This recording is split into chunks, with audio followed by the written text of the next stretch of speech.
అన్నమయ్య జిల్లా రాజంపేట నియోజకవర్గం Telugu Desam party assembly in-charge Sugavasi బాలసుబ్రహ్మణ్యంను మరియు రాష్ట్ర టీడీపీ కార్యనిర్వాహక కార్యదర్శిని మర్యాదపూర్వకంగా కలిసిన ఒంటిమిట్ట మండల టీడీపీ నాయకులు ఒంటిమిట్ట మండలంలోని అన్ని అభివృద్ధి కార్యక్రమాలకు ప్రణాళికలు సిద్ధం చేసుకుని కలిసికట్టుగా అభివృద్ధి బాటలు నడిచి ఇన్ఛార్జ్ సుగవాసి బాలసుబ్రహ్మణ్యం మండల కూటమి టీడీపీ నేతలకు సూచించారు.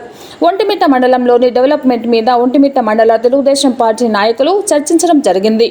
ఒక ప్రణాళిక ప్రకారం పోవాలని ఇన్ఛార్జ్ ఆదేశించడం, అలాగే వీరబల్లి మండలం వేల్పుల మిట్ట నుండి చింతరాజుపల్లి వరకు తారు రోడ్డు వేయడం జరుగుతుందని, త్వరలో పనులు ప్రారంభిస్తామని తెలియజేశారు. ఇన్ఛార్జ్ సుగవాసి బాలసుబ్రహ్మణ్యంకు ధన్యవాదాలు తెలిపారు.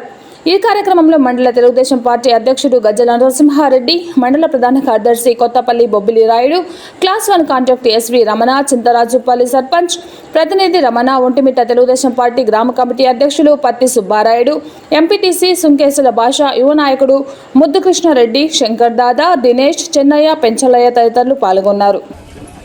గౌరవనీయులు రాజంపేట అసెంబ్లీ నియోజకవర్గపు ఇన్ఛార్జ్ పెద్దలు సుగవాసి బాలసుబ్రహ్మణ్యం గారిని